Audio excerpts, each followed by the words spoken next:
Përgjithësi që shpeshetin arkitekturën, planifikimin, në Kosovë pedimi që ka shumë vrejti, po natyrisht që si nëna i vetëmi vend që ka ndodhë ky degradim, ky urban sprawl që thojmë. Po besoj që ka ardhur koha që ta rinë o bom 18 vjetë dhe si shtet.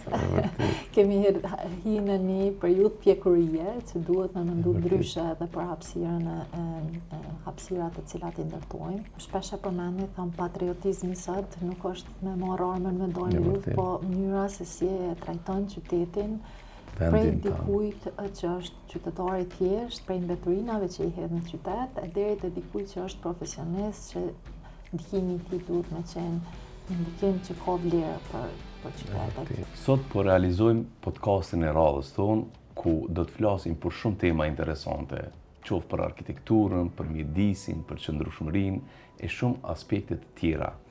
Me neve sonte kam kënaqësi ta mirëpres një profesioniste shumë dimensionale, e cila njëkohësisht ka eksperiencë të madhe si në fushën e arkitekturës, menaxhimit strategjik e të tjera.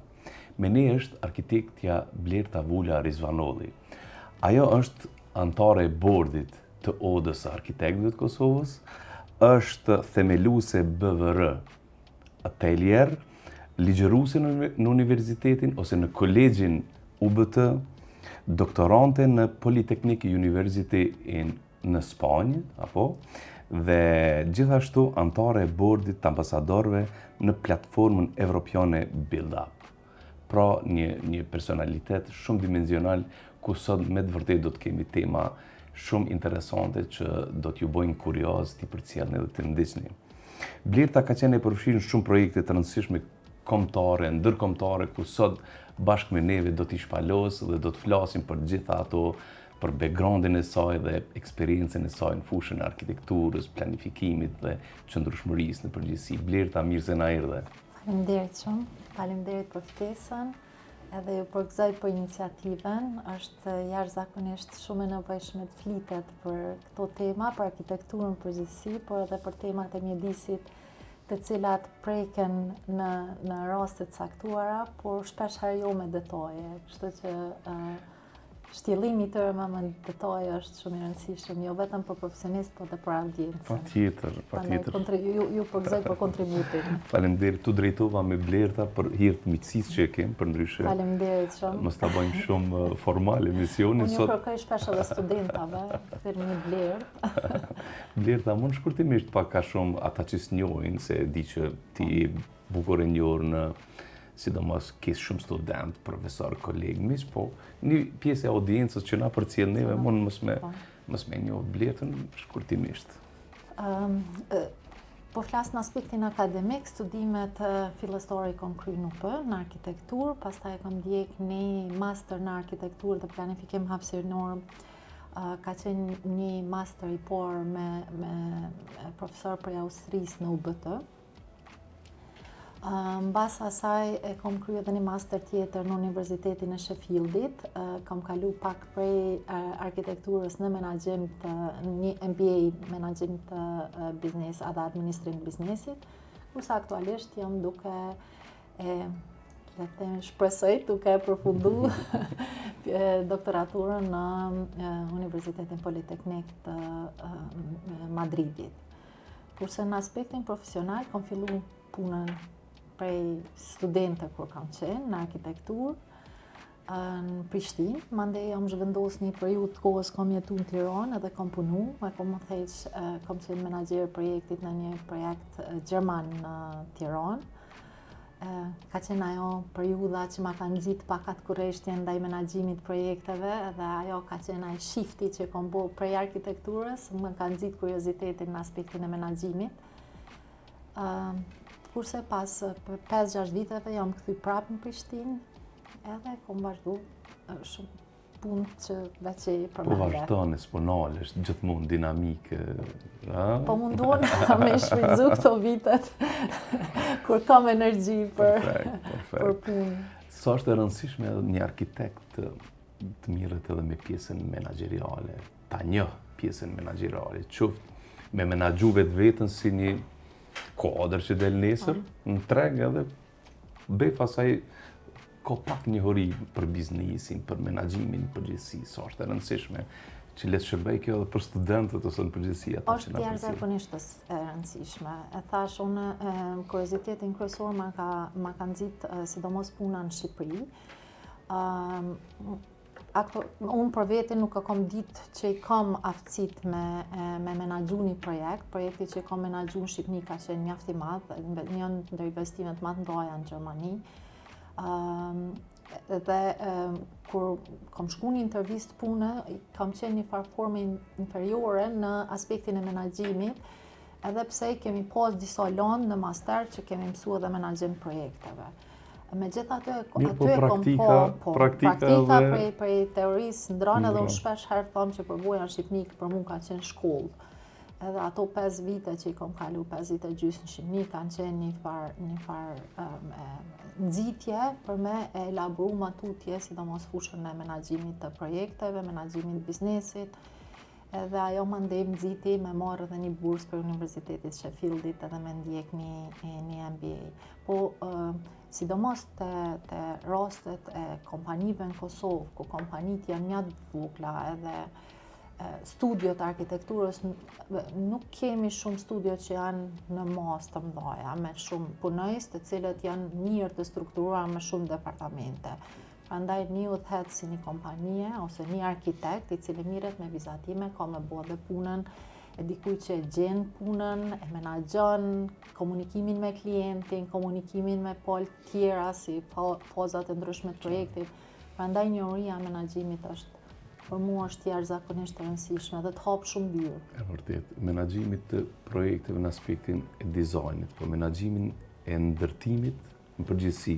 Sa mendon ti që të na këto kompanit, a e ke pa ka shumë kompani gjigante që kanë me të vërtet ndërtojnë me mija metra katror, po si duket ka pjesa e menaxhimit Qalojnë me raste. Qalojnë shumë, nuk investojnë ose nuk e ndërtojnë një bazament të kompanisë menaxheriale me mendu për një afat mas 10 vjete, mas 15 vjete, mas 20 vjete, edhe me shku, thjesht mos më marraj pronari me çdo detaj, po më ja besu një menaxherit profesional, si kur jo për shembull. Menaxhimi i punëve për kompanitë të cilat veç kanë filluar me implementu menaxhimin në procesin e ndërtimit, kursen shumë edhe në aspektin e kostos. Edhe pronarët e kompanive që veç e kanë provu e njohin rezultatin.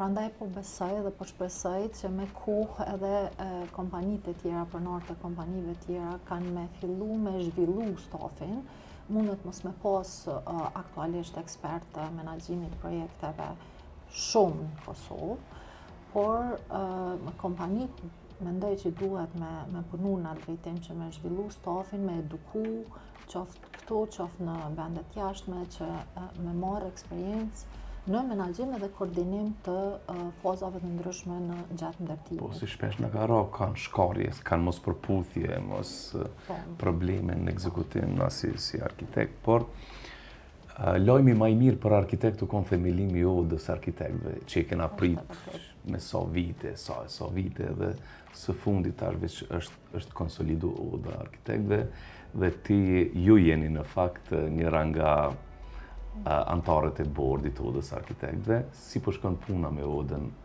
Blerta? Është vërtet, kam prit shumë, komuniteti e ka prit themelimin e odës, si një organ i cili ka me i rregullu pikërisht këtë komunikim ka me qenë shtëpia komunitetit arkitektëve dhe arkitektet më nuk kanë me undje të vetëm përballë, qoftë përballë klientit, qoftë përballë institucioneve, po kanë me pas dikën që ka me fol në emrin e tyre, në këtë rast ka me qenë oda. Edhe inxhinierët njëkohësisht, paralelisht janë.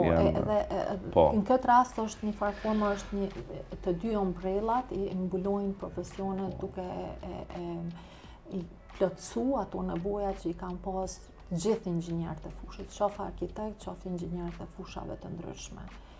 Viti i parë i themelimit të odës nuk ka qenë i lehtë normalisht për shkak se di që keni punu shumë. Për herë të parë ka kërku angazhim kryetorit, administratës, cilët i falenderoj shumë për angazhimin, normalisht edhe të bordit.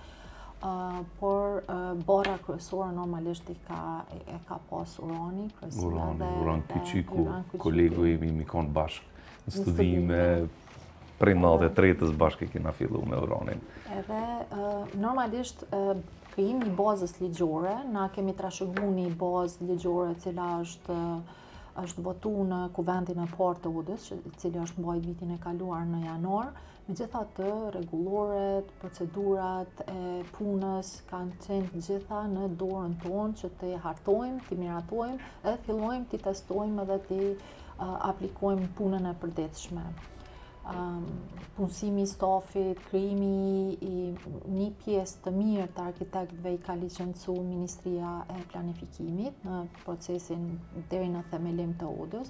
Pastaj ky proces i ka kaluar. Po vazhdon tash. Edhe po vazhdon, janë veç nga Oda, dikon për 7-8 muaj janë licencu gati 500 arkitekt, prej si ju keni na kemi marrë. Edhe so kanë qenë më herët, so janë rreth 700 kanë qenë. Domethënë tash jemi dikon te 1200 arkitekt të kategorisë A dhe B të licencuar, që përbën një komunitet mjaft shumë densije madhe. Mjaft madh. A ka treg për gjithë këta arkitekt, Blerta? Ka mundësi angazhimi, sepse ka mundësi angazhimi në fushat e ndryshme. Nëse flas tash për aspektit të mësimdhënies, unë isha student, gjithë kërkojnë me u kyç në projektim. Në kohën ku dalin me njëherë prej universitetit, por që diskutuar edhe pak më herët, ka treg në fushat e ndryshme, specializime të ndryshme. Nuk do me thonë gjithë me pas mundësi me u kyç në projektim, mirë po ekziston mundësia me u kyç në menaxhim për shembull. Aspekti i implementimit të faktorëve të ndryshme mjedisor për jep mundësi të reja dhe për një si profesionist. Prandaj besoj që ka mundësi, por ajo që kisha dashur me theksu është edhe edukimi i vazhdueshëm i arkitektëve. Domethënë nuk mjafton vetëm fakulteti, trendet po ecin shumë shpejt, teknologjia po ecë shumë shpejt, llojet materialeve ka pothuajse çdo ditë, lloje të reja materialeve të bazuara në teknologji të reja, prandaj nuk e besoj që mjafton vetëm fakulteti edhe një diplomë për me implementu profesionin ose punën tonë në bazë të trendeve bashkëkohore. Prandaj edukimi i vazhdueshëm është shumë i domosdoshëm. Kjo është një prej pikave themelore dhe të punës së udës, sepse e kemi edhe detyrim ligjor, por e kemi edhe qëllimi jonë është që anëtarët e udës me qenë në hap edhe në trend me profesionistë të tjerë prej Bashkimit Evropian. Prandaj jemi gjatë këtij kohës në konsultim me udat rajonale dhe europiane për tematikat të cilat ata po i trajtojnë në aspektin e edukimit vazhdueshëm dhe në shumë e mirë. Domthonë marrja e eksperiencave të udave. Kemi arrit me bu bashkëpunim me disa uda, sidomos na ka ndihmuar shumë bashkëpunimi me udën e Kroacisë dhe Slovenisë. Si që diskutum shumë shkurt që edhe urani tash aktualisht është në Finland në një takim të udave europiane, edhe po besoj që ka me marrë një feedback shumë, kthehet me një feedback të mirë. Më në fund një shpresë pak për dinjitetin e arkitektëve. Dinjitetin, pikërisht. Sepse me të vërtet, duket të fundit na kena me të panjot, gjitha kanë pas me geodetat, avokat, noterët, kreti kanë pas odat, arkitektët. Në tregun e Kosovës, unë jam edhe në një këshill për profesionet rregulluese, jam kryetar këshillit shtetëror për profesionet rregulluese në Ministrinë e Arsimit. Edhe fatkeqësisht e kemi edhe veterinarët nuk e kanë udhën akoma. Kështu që po mundohemi maksimalisht me përvojën që kemi marrë na prej themelimit të udhës arkitektëve me ju ndihmu që edhe ata me e themelu udhën e tyre. Por nëse shohim tregun rajonal, Shqipëria ka mbet akoma pa themelim të udhës. Pas ka hala, po. Edhe Bosnia. Edhe Bosnia, okej, si në Ballkan, pra që shkojnë senet. E cili është raporti i udhës tash me universitetet, me Universitetin e Prishtinës, me Fakultetin e Arkitekturës, me bizneset, a ka fillu, pse jeni në fillim, ju tash nuk besoj që... Kemi fillu kogja intensivisht bashkëpunimi. Me sa e di edhe në eventin e dytë na që e patëm edhe edhe dekanën e fakultetit të arkitekturës edhe urani më duket bashkarisht e lanë me bo një marrëveshje bashkëpunimi, apo e keni realizu? E kemi finalizu me Universitetin e Prishtinës, e kemi finalizu edhe me të dy universitetet private, fakultetet e arkitekturës do ta bëjmë shumë shpejt. Qëllimi jonë është që bashkëpunimi mes akademisë edhe, qysh e thamë edhe më herët, edhe fushës praktike të aplikimit të profesionit me pas një ndërlidhje të vazhdueshme. Na e veç se i kemi angazhu disa profesorët nga të 3 universitetet për artimin e programit për edukim të vazhdueshëm të UD-s dhe na kanë ndihmu shumë, sepse ata veç janë ndjeni me tematikat e trendeve të cilat janë me interes për komunitetin tonë, edhe shumë shpejt do ta bojnë publik edhe programin për edukim të vazhdueshëm. A u koni nënvlerësuar arkitekti deri tash, vendimari, qoftë në këto planifikimet urbane ose komuniteti, se për shembull si institucion tash mund me ngrit zonin ma shumë kundër dukurive negative në fushën e planifikimit urban, fushën e mjedisit, fushën e trashëgimisë kulturore, qoftë. A ka qenë i nënvlerësuar arkitekti edhe a besojmë që tash me të vërtet me themelimin e OD-s po kthehet ai dinjiteti që tash më përpara dhe pozicioni i arkitektit në shoqërinë tonë po vlerësohet dhe po është në një pozicion që me të vërtet edhe kritikat ose opinionet e tij zonë vend, qoftë në mos degradimin e qytetit ose një objekti ose një hapësire të ndryshme që është planifikuar qoftë nga komuna, nga qeveria e tjera. Nuk kisha dash me besu që kemi qenë të nënvlerësuar, kisha dash me besu që zëri jonë nuk ka qenë shumë i fuqishëm, për shkak se ka qenë zëri vetmuar. Në mënyrë individuale secili. Kemi mundu me ngrit zërin secili individualisht, por ka zonë vend opinioni jonë ose mendimi jonë deri në një masë të caktuar. Normalisht me krijimin e OD-s tash mundësia për me shty kauzat tona është shumë e madhe, sepse flasim në emër të 1200, një komuniteti për 1200 anëtar është të licencuar. Dhe ku flasim për licenca, nuk flasim vetëm për një certifikat të thjesht të një trajnimi ose edukimi, po flasim për një dije e cila është akumuluar qoftë në aspektin akademik, qoftë në aspektin praktik, sepse për me marrë licencë kërkohet jo vetëm diploma e fakultetit, por edhe një sasi e nevojshme e periudhës praktike të referenca të punës praktike.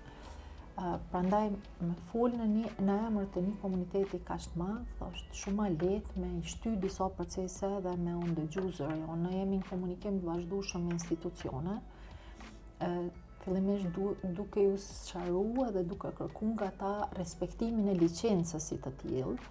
Do të thonë, qëllimi jon ka qenë me i bind komunat, me i bind dhe institucionet që kur hapin projekte, konkurse, mos me u kërku diploma vetëm si e tillë, po me u kërku licenca, për shkak se licenca, siç e thash, e dëshmon sepse që ekziston edhe përvoja praktike edhe përvoja akademike e një arkitekti. Po njëkohësisht edhe përgjegjësia. Edhe përgjegjësia, normalisht. ODA e ka e thret arkitektin edhe në përgjegjësi. Qëllimi jonë është që ne të bëhemi zëri, ta prezentojmë zërin e arkitektëve aty ku duhet, sidomos ku mirën vendimet e mëdha. Ju e përmendet pak, për shembull jemi në një proces ku jemi shumë afër ligjit të ri të ndërtimit, ligjit të ri të planifikimit, edhe jemi shumë të kënaqur që në grupet punuese janë të dy odat, edhe oda arkitektëve dhe oda inxhinierëve.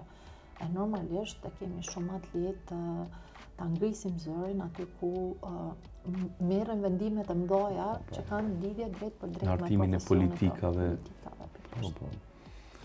Së fundi edhe për tarifat referente, që kjo ka një temë që u diskutu shumë, bile në shoqëni kështu kur bisedojshim me kolegë, me arkitekt, thojshmi ma herët, një mjeshtër që po ngjet pllaka për ka çmimin 5 euro, arkitekti 5 euro barabar me një, do të pas parasysh edukimin, shkollimin. Mirë, po tash prap ka me çmim duket i arkitektit 5 euro i mjeshtit ka shku 15 euro blerta. Pikërisht kjo ka qenë qëllimi. Tash qëllimi i vendosjes tarifave. Qysh ka shku ky proces edhe e keni bën një draft dokument nëse me sa e di, nëse e më njohuri. Edhe çka përmban ky draft dokument, pak a shumë një shtjellim për kolegët tonë, për arkitektët. Kemi punu bashkërisht me Odën e Inxhinierëve. Kemi pas edhe grupe punuese nga anëtarët, grupe të anëtarëve tonë, që i kemi angazhu, sidomos ekspert punës edhe me odat edhe me çmimorët e vendeve të rajonit. Edhe ajo që kemi arrit është me hartu një çmimore mesatare të çmimit të ndërtimit për kategori të ndryshme të projekteve. Domethënë, këto kemi pas si një ndihmë që na ja japin jo vetëm arkitektëve dhe inxhinierëve për me ditë vlerën totale të punës që kanë me bo me një projektër, por edhe institucionet kur hapin projekte të ndjerë konkurse, me ditë pak a shumë vlerën totale të ndërtimit të projekteve të ndryshme, edhe klientëve që me ditë një investim i tyre sa kish me kushtu në total. Pas kësaj jemi fut në detaje, mandej i kemi analizu këto projekte të kategorive të ndryshme, në aspektin e çmimit ose shpërblimit, na shta më mirë me thonë, të punës tonë inxhinierike. Shërbimit që e kryjmë. Shërbimit që punës që ne japim, për punën e arkitektëve dhe për punën e inxhinierëve. Do me thonë një total, kemi caktu një përqindje të caktuar të vlerës së investimit. Normalisht hapësira, ajo është në bazë të metrave katror të një projekti, i cili mund të jetë një projekt ose një koncept i thjesht fillestar për ti llogarit sasinë e metrave katror ose sipërfaqes së ndërtesës, për marrë drejt e një kalkulim i çmimit të investimit dhe pastaj mbi ato aplikohet përqindja e punës të gjitha palëve inxhinierike të përfshira në gjitha fazat. Përfshirë edhe menaxhimin. Edhe menaxhimin. Edhe menaxhimin, po në këtë rast nuk bëhet fjalë për menaxhimin e ndërtimit, vetëm për menaxhimin dhe koordinimin e projekteve. Ku kam rri kjo, ku është tash, ose kur pritet kjo mu realizu? Në Odën e Inxhinierëve, për shkak se ata e kanë mbajt kuvendin, e kanë shpallë si rezolutë dhe e kanë bërë publike, presim edhe na gjatë muajit prill kemi me mbajt kuvendin e Odës Arkitektëve, edhe kemi me prezentu të anëtarët me krejt detajet e tyre, edhe përshpresojmë që sa më shumë kanë me fillu anëtarët tonë me implementu këtë çmimore, le të themi. Tash, përfundon me çet kuvend nëse votohet, hin fuqi kjo, apo do të edhe institucionet si që është ministria ose... Nuk e di ose... nëse na lejohet me ngrit, për shembull në Shqipëri funksionon formën e VKM-s, vendim Këshillit Ministrave, por janë të detyruar vetëm institucionet publike kur investojnë në ndërtesa të reja me zbatu. Kurse klient privat, për shkak se është treg i hapur, nuk janë detyruar me zbatu. Megjithatë, ajo që kanë ndihmon është që edhe vetë arkitektët kanë me fillu, kur e dinë sa është vlera punës tyre, kanë me pas vështirësi me shku me çmime më të ulta se sa ai çmim që vërtet e mendojnë që vlen puna atyre.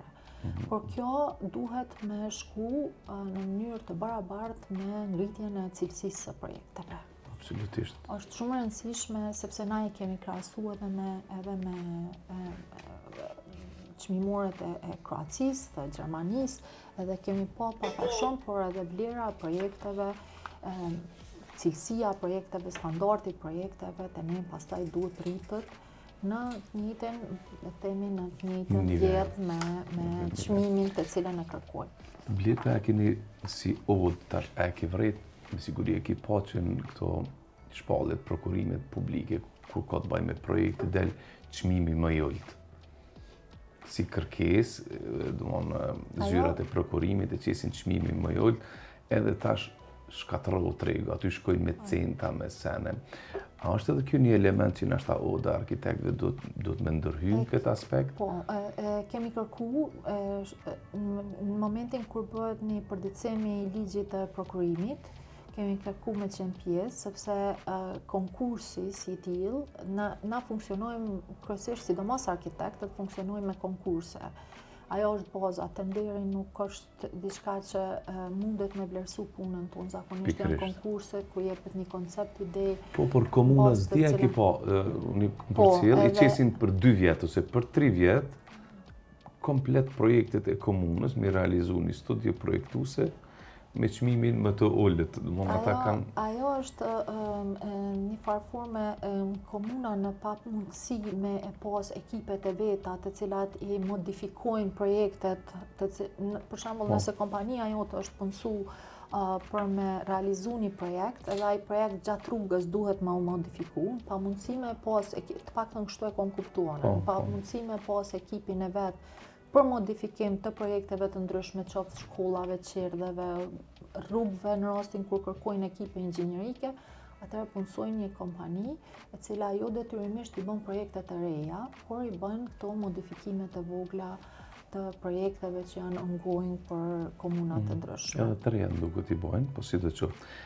Që kjo rregullimi i tarifave, Blerta, a mendon që ka me rregullu edhe cilësinë e ndërtimit? Sepse tash projektet në qoftë se paguhen më shumë, përgjegjësia është më e madhe, arkitekti e ka licencën tash, edhe arkitekti mbikëqyret prej dikujt, mos mi shkel do normativa, do regulativa, dhe cilësia e ndërtimit drejt për drejt, a konsideroni që rritet? Unë thash edhe më herët që edhe vetë themelimi i odës nuk është vetëm në aspektin e benefiteve të antarëve tonë, që patjetër që ka shumë benefite me themelimin e odës, po edhe me thirrjen në përgjithësi të antarëve. Edhe në momentin kur thirrën përgjithësi, me kohë po shpresojmë që edhe cilësia e projekteve, fillimisht e projekteve, koncepteve dhe projekteve në përgjithësi ka më ngrit, me ngritjen e cilësisë projekteve ka më ngrit edhe rrjedhimisht edhe cilësia ndërtimit. Po më intereson, Bler, nëse mundesh me fol pak për qëndrueshmërinë, standardet evropiane, di që ki eksperiencë dhe si mas je angazhuar në këtë platformën evropiane si Build Up. A mund me kallëzu pak a shumë kush është Build Up?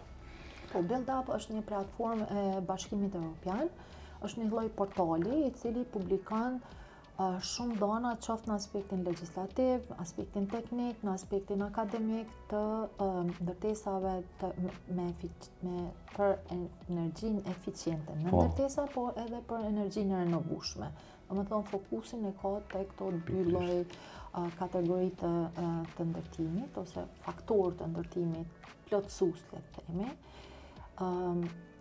Na si ambasador të vendeve të ndryshme, jemi një grup prej rreth 50 profesionistëve, të cilët kontribuojmë qoftë me tematika, qoftë me artikuj të ndryshëm, i diskutojmë projektet tona, i diskutojmë legjislacionin se si po zhvillohet legjislacioni për plotësimin e këtyre 2 fushave, qoftë eficiencës, qoftë energjisë renovueshme. Ku është Kosova në këtë aspekt, Bler, masi ki tashmë marrëdhënie me Build Up atje dhe në përgjithësi eksperjenca jote? Kosova, regioni, Kosova në raport me regionin, të i plotësu këto standardet të BE, sepse edhe pikrisht edhe ky podcast e ka këtë qëllim, më shumë vetëdijsimin për mi arrit standardet më të mira, mi ngrit nivelin e edukimit përgjithshëm për me përmirësu performancën e objekteve, planifikimin përgjithësi. Nëse flasim në aspektin akademik dhe në aspektin legjislativ, Kosova është mjaft mirë dhe është në pak a shumë në të njëjtin nivel me rajonin, po dhe me vendet evropiane, pasi që në Kosovë shumë shpejt mundohemi me adaptu direktivat e ndryshme të cilat aprovohen prej Bashkimit Evropian. Duke na ndihmuar normalisht edhe institucionet ndërkombëtare të cilat janë në Kosovë, të cilat menjëherë ose hapin një projekt ose investojnë që ky legjislacion të adaptohet me legjislacionin e Kosovës. Nëse flasim për praktik, është pak më e vështirë nëse flasim për eficiencën e energjisë. Eficienca e energjisë ka ritme përmes fondit të eficiencës, ka ritme me u fut në treg, edhe njerëz kanë filluar me i pa benefitet, por në aspektin e energjisë së renovueshme jemi po qëndrojmë të standardet minimale. Targetet i kemi dhënë këtë gjë të mëdha, po me ngec kemi ngec në përgjithësi, në bazë strategjisë po them, po shpresojmë që edhe kena pas probleme edhe me institucionet, krimin e institucioneve, patjetër. Nëse flasim për projektet e energjisë renovueshme në shkallë të madhe, në një bashkëpunim që kemi pas në një projekt me Bankën Botërore ka qenë me i pa hapat se pse ngecin këto projekte. Problemin kryesor është zakonisht janë investitorë ndërkombëtar dhe prej momentit kur fillon një projekt deri te marrja e licencës. Domethënë ajo është një proces shumë i gjatë, procese birokratik. Pikërisht. Disa herë është diskutuar procesi i krijimit të one stop shopit për një shpeshherë, po me një qendër mi dorëzu dokumentet edhe me marr informacionin, por nuk e di ku kanë mbërrimë me këtë proces. Përndryshe, nëse flasim në aspektin e qëndrueshmërisë më të gjerë, domethënë aplikimin përveç kësaj izolimit të envelope, building envelope, mbështjellësit kryesor, nëse flasim për detajet të tjera të cilat zhvillojnë matutja aspektin e qëndrueshmërisë, kemi shumë pak shembuj. Shembujt nuk janë aq unë bile qysh në vitin 2010 kur e kom punu temën e diplomës master, e kom punu në aspektin e ngritjes së vetdijes për këto ndërtesa dhe kom pas propozu në atë kohë në bashkëpunim me një profesor austriak që institucionet shtetërore kur aplikojnë masat eficiencës qoftë ose edhe çfarëdo masa të qëndrueshmërisë në ndërtesa, me thirr student, me mbajt trajnime që gjatë kohës së aplikimit me u pa rezultatet edhe me fillu me u mësu qoftë edhe prej shkollave fillore. Me thirr nxënës edhe me pa profesionale që janë mënyrën se si aplikohen, me u mësu fëmijët, me u eduku, është unë them pak a shumë si që edukohesh me shku në teatr, me mësu që me jetu në një ambient sepse qëndrueshmëria është edhe shëndet. Absolutisht. Edhe nëse mësohesh me jetu në një ambient të shëndetshëm, atëherë kemi me rrit gjenerata të shëndetshme. Po kjo merr kohë, është shumë e mirë, thash edhe në fillim ju po kontriboni shumë në ngritjen e vetdijes, edhe kjo po besoj që po zhvillohet sidomos në vitet e fundit me hapa pak më të shpejt. Po, ky është qëllimi edhe i podcastit. Projektimi i qëndrueshëm kërkon më shumë kohë, më shumë angazhim, më shumë koordinim, më shumë analiza, apo është si ai tradicionali? Jo, nuk është. Ta them edhe me shembull, po kjo është shumë e rëndësishme. Aktualisht jemi duke punuar në projektin e renovimit të ndërtesës Bashkimit Po ta medalë edhe atje. Po e kam shumë atlet me ta shpjegu. Është një projekt shumë me shembull, edhe normalisht për ne është jemi bashkë me studion Madden Group edhe me një studio Arka nga Rumania. Kemi marrë eksperiencën për studio Arka, me qenë sa ata vetë që kanë pas projekti ka me u certifiku me BREEAM. Po e përmend. Ka jashtëzakonisht shumë detaje për cilat ne kemi qenë të informuar në përgjithësi, por problemin kryesor kemi që nuk kemi ekspert mjaftueshëm, të cilët i realizojnë të gjitha studimet e nevojshme për certifikimet e tilla. Merr kohë, normalisht, ka shumë më shumë detaje se sa duke fillu prej mënyrës se life cycle costs, pastaj duke kalu me daylighting assessments, domethënë se si drita e diellit vjen ndërtesë, në çfarë kondi të caktuar, cilat hapësira ndriçohen me dritë të diellit gjatë ditës. Thellësia ndriçimit, zyreve. Pastaj me kalu te mënyra përdorimit të hapësirave përreth, mënyra përdorimit tokës, përmbytjet nëse kanë realizuar. Për shembull, nëse flasim të përmbytjet, problemin kryesor kemi pas dhëna paraprake prej institucioneve për zonat urbane. edhe në bashkëpunim edhe kemi angazhu një kompani prej Anglisë, si Bream Assessors, Bream ose Briam në Angli që thonë. Edhe ajo që na kanë sugjeruar ka qenë bëni intervista me ata që kanë banuar për ata e dinë mas mirë. E dinë mas mirë, po kjo është empirike. Edhe ajo fakti që na s'kemi si institucione nuk e di nëse jemi gatshëm me fillu deri në këto detaje me implementu proceset të certifikimit të ndërtesave.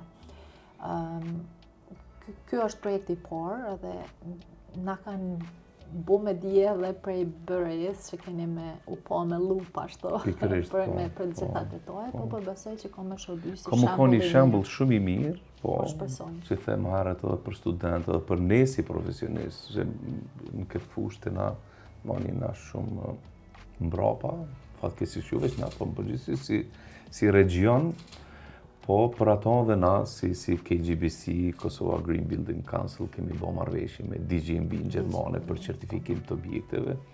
Tani më veç kemi fillu me trajnime, të përgatit ekipën dhe shpresoj së shpejti edhe ne do të filloj me certifikimin të objekteve si një proces i cili është i domosdoshëm për qëndrueshmërinë, arrit vlerën, kujdesin, vetdijen, shëndetin e atyre që jetojnë, sepse DGNB thotë në qendër është njeriu, shëndeti i njerit, ambienti, përgjithësi. Çu e fitut ju këtë konkurs, po u gëzova më shumë mirë, që keni arrit ju, çka ju boni të veçantë prej studiove tjera. Nuk është që ka qenë konkurs, ka qenë një lloj tenderi që është hapur, është mbyll disa herë. Okej.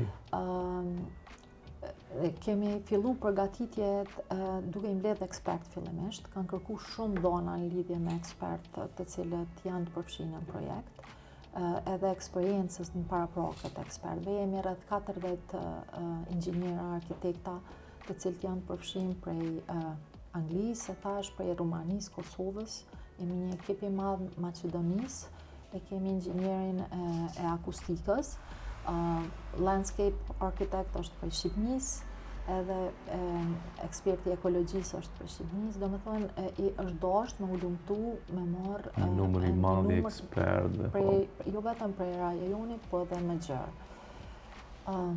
Aplikum, e spjegum disa herë konceptin ton, nuk është se kemi pas një koncept në aspektin vizual, ma shumë qasjen, edhe kanë kërku shumë referenca të projekteve paraprake. Edhe është një përboj jashtëzakonisht e mirë, sepse projekti menaxhohet edhe koordinohet prej zyrës në Bruxelles, direkt. Edhe ajo na ka jap mundësi me pas një eksperiencë krejt re, krahasim me eksperiencat e deri Në cilën fazë tash ndodhet projekti? Projekti është në fazën e përfundimit të projektit kryesor, të arkitekturës dhe të gjitha fazave. Kemi edhe procesin përgatitjen e dokumentacionit të nderit, që po besoj që mbyllet deri në periudhën qershor korrik 2026. Pastaj me projektin ton shkon në Komisionin Evropian për miratim të buxhetit për ndërtim. Edhe po shpresojmë që deri në fillim vitit 2028 Prishtina me pas një kontri në qendër të qytetit. A do të më konë një model edhe për objektet tona publike, për institucionet tona publike, se me të vërtet si renovohet një objekt me standardet më të larta të BE-s, standardet të qëndrueshmërisë, praktikave të qëndrueshmërisë. Qëllimi jonë ka qenë normalisht me lonë, synimi ka qenë me lonë një ikonë në qytetin e Prishtinës. Sfida tjetër ka qenë se është në një hapësirë, në një zonë në qendër të Prishtinës, shumica e zonës përreth është zonë në mbrojtje të trashëgimisë kulturore. Fatmirësisht ndërtesa vetë nuk ka qenë, mirë po ka pas shumë probleme në aspektin e strukturës, se ndërtesës të pas parasysh që është bombarduar në kohën e luftës. Edhe kanë qenë si një aneks, apo? Pjesa aneksit edhe kullës, që quajnë ata, janë aktualisht, kurse pjesa ngjitur që ka qenë e postës, ajo është rënu komplet. Me së e poshtë se po ndërprej, fasadën e keni bë me mbështjelljen e fasadës, a keni parapo me sollare diçka? Po. Një model çfarë sollare keni parapo? Që më intereson. Janë panelet gjamit, të cilat qëllimi jonë ka qenë që me përdor e kemi diskutu para javën e kaluar me Ministrinë e Kulturës, ju kemi sqaruar që komplet intervenimi në fasadë është me materiale të cilat janë të përkohshme, të cilat nëse kërkohet më u kthy ndërtesa në gjendjen paraprake, gjithmonë ka më pas mundësi. Prandaj ajo që kemi gjetë si zgjidhje ka qenë që në vend të paneleve solare që aktualisht i kanë kulmin e ndërtesës, sa aneksit, me i zëvendësu plus ato të vjetra kishin qenë që përshkruajshë atë. Janë gati në përfundim ciklit të përdorimit. Kemi përdor panele solare të gjamit, domethënë janë 2 gjama me foljet kanë me kry funksionin edhe dritare edhe apo veçanta? Këto janë si mbështjellës i dytë. Aktualisht, fasada aktuale nuk ka me u intervenu shumë në aspektin e ndryshimit të formës së fasadës aktuale. Kjo ka me qenë si lloj mbështjellës i dytë në një distancë të aktuar, pasi edhe ky këndi në kuadër të studimeve është kërkuar edhe këndi i paneleve solare me u studiu në çfarë këndi janë ma profitabile edhe për këtë arsye është kriju një distancë prej fasadës aktuale, edhe njëkohësisht janë edhe transparente, domethënë prej dritareve aktuale që i ka ndërtesa mundësh me po jashtë, prej jashtë brenda është pak më domethënë mbrojnë pak panelet solare, mbrojnë pak. Interesant, Prishtinë po bëhet një objekt. Edhe është shumë e rëndësishme që nuk janë panele të cilat janë të kaltërta ose të zeza, sepse kjo ka qenë edhe shqetësimi i Bashkimit Evropian fillimi, kemi zgjedhë ngjyrë hiri të qeltë, edhe shumë pak e bllokojnë transparencën e gjamit që e ka. Ujnat atmosferik, a i keni trajtu? Ujrat atmosferik kanë me u mbledh, kanë me u përdor për tualete, kemi bu një rezervuar të specifik në pjesën e bodrumit të ndërtesës, po kanë më mbledh dhe më u përdor për ujitje edhe për tualete. Perfekt.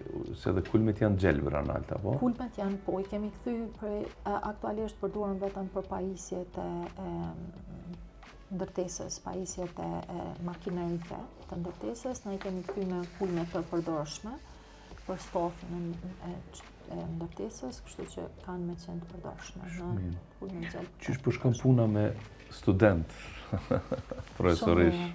Shumë mirë. Qysh është ndjesi e mirë kur gjithmonë unë e famë dhe qysh kom lexu gjithmonë një njeri është sukses shumë atëherë kur dijen e vetë ndonë me të tjerë, të shpërndan me të tjerë. Atë plotson ty kjo si punë atë. Ditët kur kam sem, se nuk kam gjithë ditë, në momentin kur hi ndërtesën e fakultetit është vjen një farë energjie, një farë duket sikur dikush po t'i hek 10 vjet për jetës, edhe po hem në një botë të tash edhe me këto trendet e rrjeteve sociale kanë fillu pak edhe fjalori me na ndryshu, me përdor një terminologji të reja. Edhe duhesh me gjetë ajo që të mbohen gjithmonë aktiv është me gjetë metoda me ju mbajt vëmendjen gjatë orës mësimit. Duhesh, domethënë metodat e vjetra, veç me shkru në tabel, ose veç me vizatu në tabel, ose veç me përdorë slide dhe parteze, ato nuk funksionojnë mu. Duhesh me bo një kombinim. Kanë interesim, por është pak njeve na zgjatë një orë mësimit, 45 minuta dhe i kemi blok nga 2 orë. Cilën Londë ligjeron? Unë ligjeroj Londën studio e integruar e planifikimit urban. Domethënë lidhet pak a shumë edhe me aspektin e holistik të përgjithshëm të planifikimit, duke pas parasysh të gjithë faktorët e planifikimit, jo vetëm faktorët teknik, por edhe faktorët sociale dhe ambientale. Tri shtyllat e qëndrueshmërisë. Qëndrueshmërisë munduemi me implementu. Edhe ajo m'jep një farë satisfaksioni edhe fakti që unë udhtoj shpesh edhe mundohem me ju sjell shembuj të ndryshëm të cilët i kam pa. Edhe ju tregoj nga praktika se si funksionojnë. Normalisht edhe mundohem edhe nga librat me ju jap në aspektin akademik me ju jap shembuj të ndryshëm. Po edhe nxis me hulumtu. Kam dëshirë me nxit. Ajo është sfida kryesore, domethënë me Po gjithë kjo eksperjenca jote, këto projektet, aktivitetet në odën e arkitektëve, gjitha këto për një me është kënaqësi për student, më jam nda këtë eksperiencë, me BE projektet e tjera, është një plus i madh për ta me pas një. Ka njëherë kur filloj në rastet, sidomos mes pauzave, sepse ne i kemi, sidomos në rastin e studiove, e mbojmë ka 6 orë blok gjatë ditës dhe kemi disa pauza mesorë, filloj i flas për tregun e punës, për sfidat e tregut punës, për përgatitjet që ata duhen me bo, sidomos kur janë edhe studentë e vitit parë fillojnë me anku s'kom flejt. Unë shpesh qeshje, tham unë më duket për vitit parë s'kom flejt, jam. Kështu që është një mënyrë qysh me ndonjëherë lidhja mes praktikës edhe akademisë kam përshtypje që na mungon. Domethënë duhet me i qitë sa më shpesh në terren, me i pa mënyrën me lexu qytetin, sidomos këta do të më mësu qysh ecet qytet, qysh do të me lexu qytetin. Ju si një njeri rëndomt, një arkitekt e lexon qytetin, ha? Pikërisht ecja me tana për qytet, mi tregu ku janë qysh lexohet qyteti, çka është kjo, qysh. Ajo shumë e rëndësishme. Shpesh e diskutojmë edhe vazhtësinë e fasadave, për shembull, edhe çysh ndikon ajo në emocionin tonë si qytetar kur ec. Edhe në vitin e tretë ata studentë e UPT-s realizojnë edhe një road trip. Edhe zakonisht e realizojnë fund vitit tretë edhe shohin kur kthehen thonë kemi mujt me pa shumicën e atyre që kemi diskutuar bashkërisht. Edhe kemi mujt me pa për shembull cilat qytete, fasadat, ecja nëpër rrugët e një qyteti ta jep keni qetësi për shkak se kish një kombinim të mirë mes fasadave, të dizajnuar mirë, edhe gjelbrimit, hapësirave të gjelbrimit, krahasim me qytetet ku i kemi betonizuar fatkeqësisht edhe dojnë natyrisht një do të praktikisht është ajo kultura jonë është praktikisht ndërtimi, çdo ndërtim që e bëjmë e shpërfaq kulturën na kush jemi në një farë forme, po besoj që këto brezat e ri tash kanë mundësi shohin më tepër edhe vinë të i përmirësu. Në përgjithësi që shpeshetim, përgjithësi arkitekturën, planifikimin, në Kosovë pedimi që ka shumë vrejtje, po a kojmit më përmirësu diçka, me bo diçka më të mirë, përmes natyrisht që si nëna i vetëmi vend që ka ndodhë ky degradim, ky urban sprawl që thojmë. Kjo ka ardhur edhe si pasojë edhe të aspekteve tjera historike në të cilat ne kemi jetu. Edhe normalisht disa janë pasojë edhe të mënyrës se si kemi jetu deri në një kohë të caktuar, dëshirës tonë për me pas hapësira